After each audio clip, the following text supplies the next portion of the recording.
you say that this sense of community is what brings you the most joy? I think the most joy is from one-on-one connection, but then the next level out is a sense of community. When your darkness has a sound, when it fills your ears and Do you mind just stating your name? Well, my legal name is Terry Watley, but Sarito is the name that I go by. This is name that was given to me in the Rajneesh ashram. Yeah, I guess I'd say I've had a rich life. So my father died before I was born in the war, and then my stepfather wanted to live in Texas. My mother wanted to live in California. He was in the Air Force. We went back and forth between Texas and California, or like we homesteaded in Alaska because he was into that.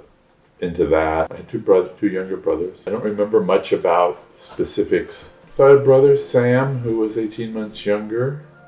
We got on pretty well. I remember it was a kind of bickering sort of way. I remember once we were older and back in the States, we remember going out bike riding and pretending we were flying airplanes. My youngest brother, Cecil, who was born in Alaska, had a bronchial defect and he needed surgery, and the military hospital in Anchorage didn't have the facilities, so we went back to Seattle where he had surgery, and then we were staying in Vallejo with my grandmother while he recuperated, and then he recuperated, and my dad was supposed to send us a ticket to go back to Alaska, but eventually he never did, and he kind of freaked out and sold the homestead and came back to California. I went to the 7th and 8th grade in Texas, and then when I was in the 9th grade, they split, and my mother moved us to Napa. I went to Napa Junior High School and Napa Senior High School, so we graduated there.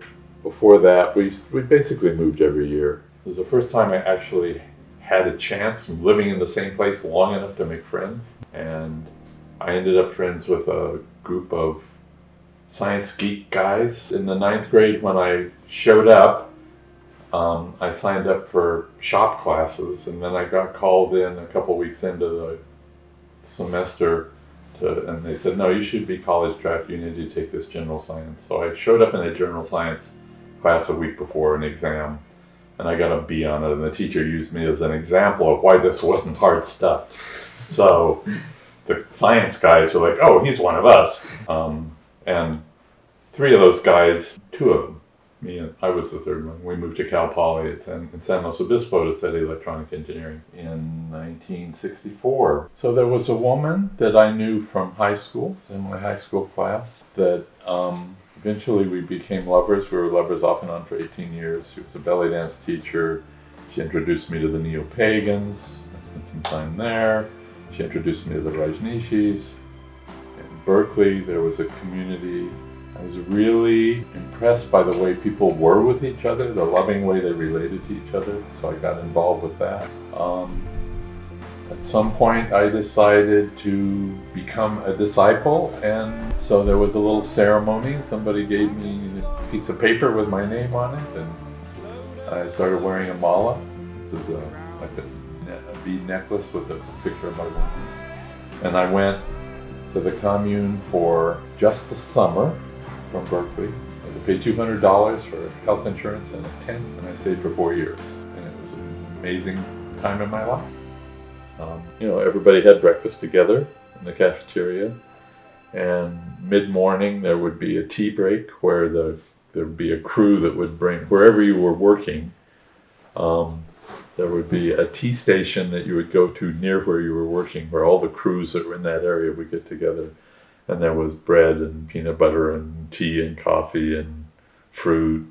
And so it was a chance to hang out with people. I met my later wife and mother of my daughter at a tea break, offended her, and then didn't connect with her until the commune was over. So we didn't get married till we had a daughter who was 2 years old, but we moved to this area out on the ridge, and my daughter and I were still living out there, and I got a postcard about co-housing.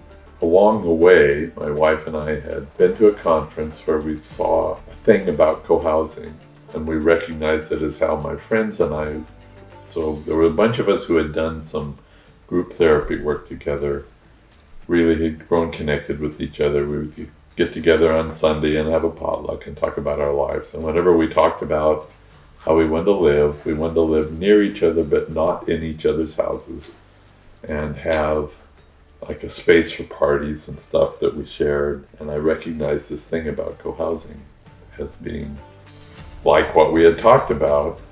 And so one of my friends and my wife and I, we were living in Marin County. We started trying to do co-housing or find co-housing there.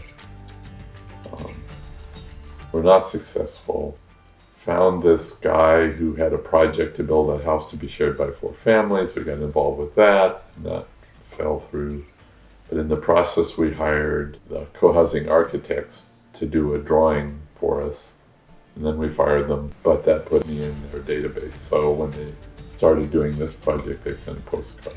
And I was here for the first meeting, which was about putting up posters around town for the first organizing meeting. Stayed involved in that till 5 years ago. Somewhere along the way, I discovered this thing called the Network for New Culture. I subscribed to Communities magazine.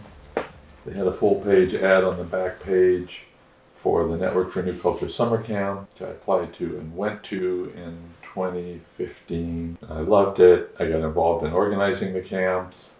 I was driving to Eugene every month, really connected with people, and I moved up there to be part of this more intimate community. And then COVID came, and the thing basically disintegrated. I mean, the camps are still happening. I'm officially on the organizing team, but I'm not driving it there.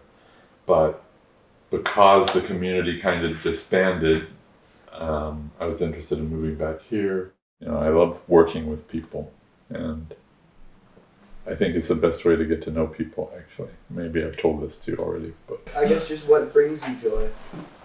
Or what has? Oh, for me, it's mostly connection. You know, I've been thinking a little bit about the question about philosophy, or my philosophy, and one of the things has always been a cooperative lifestyle.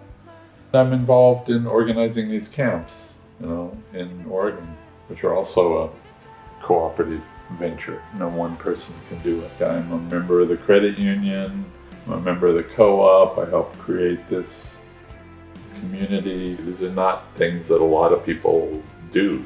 So I've been adventurous, I guess you would say. Recently it's expanded. That section down there with the hoops wasn't there when I left 5 years ago. So that's basically all I can think of. When the future's never sure, when the light is never yours, when the darkness takes the ground, then give it back, give it back, give it back.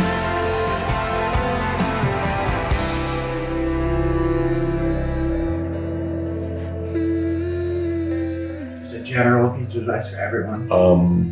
Don't take it too serious.